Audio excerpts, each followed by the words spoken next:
حالت روزہ میں انہیلر کے استعمال کا مسئلہ آتا ہے، یہ کام کا مسئلہ ہے۔ انہیلر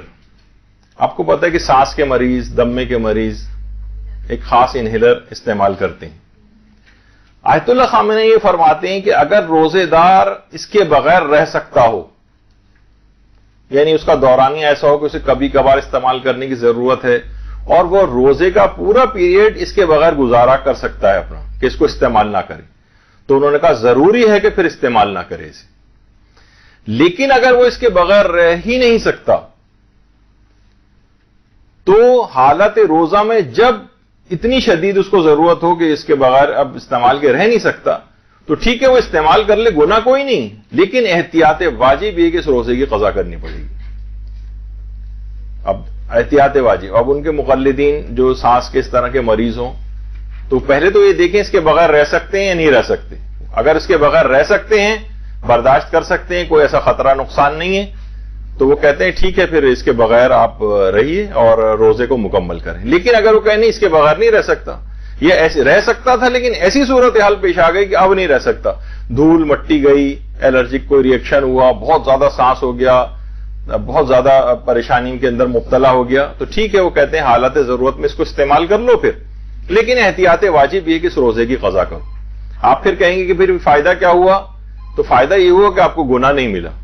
یعنی اس روزے کو توڑنے کا گناہ آپ کے ذمہ نہیں ہے، لیکن یہ کہ اس روزے کی آپ کو بعد رمضان قضا کرنی پڑے گی۔ لیکن آیت اللہ سیستانی فرماتے ہیں، وہ فرماتے ہیں کہ کوئی بھی مایا چیز حلق سے اگر نیچے نہیں اتر رہی ہے، صرف گیس کی صورت میں، عام طور پہ یہ ہوتا ہے کہ جیسے ہی وہ اسپرے ہوتا ہے تو حلق میں اس کے کچھ تو پارٹیکلز وہاں جا کے بالکل حلق میں جا کے ڈپازٹ ہو جاتے ہیں، اور کچھ جو ہے کوئی بہت اچھے طریقے سے بھی انہیلر کو استعمال کر لے تب بھی سمجھیں کہ تقریباً 65, 70, 80% دوا تو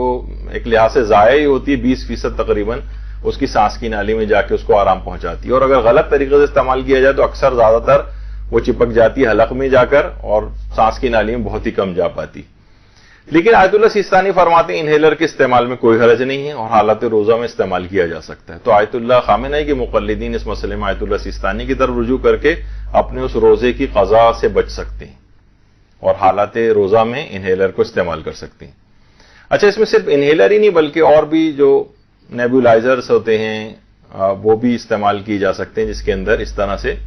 اگرچہ وہ کوئی لکوڈ دوا ہی ویپورائز ہو کے وہ آ رہی ہوتی ہے لیکن وہ گیس ٹائپ کی ایک صورت میں جسے کہا جائے، وہ لکوڈ کی صورت میں نہیں۔ اسی وجہ سے عام نارمل طریقے سے اسٹیم انہیلیشن ہے، اسٹیم بھاپ لینا، یہ بھی حالت روزہ میں اس کی اجازت ہے، سوائے کہ اس طرح سے بھاپ لی جائے کہ وہ ڈراپس کی صورت میں حلق میں جا کر ٹپکنے لگے، تو پھر وہ جائز نہیں ہوگا حالت روزہ میں لینا۔ لیکن عام طور پر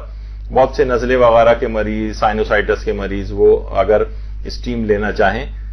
اور یہ والی صورتحال نہ ہو قطرے کی صورت میں حلق میں گرنے کی، تو پھر ان کو حالت روزہ میں اسٹیم لینے کی بھی اجازت ہے۔ تو بہرحال لیکن آیت اللہ خامنہ یہ فرماتے ہیں کہ استھما کے لیے جو یا ایزما کے لیے جو انہیلر وغیرہ استعمال ہوتا ہے اس میں احتیاط واجب کی بنا پر اس کو حالت روزہ میں استعمال اگر کیا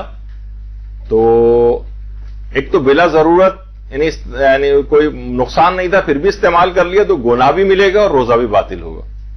لیکن ضرورت میں استعمال کیا تو گناہ کوئی نہیں ہے لیکن روزہ باطل سمجھا جائے گا احتیاط واجب کی بنا پر، یہاں تک کہ یا اس مسئلے میں ان کے مقلدین آیت اللہ سیستانی کی طرف رجوع کر لیں۔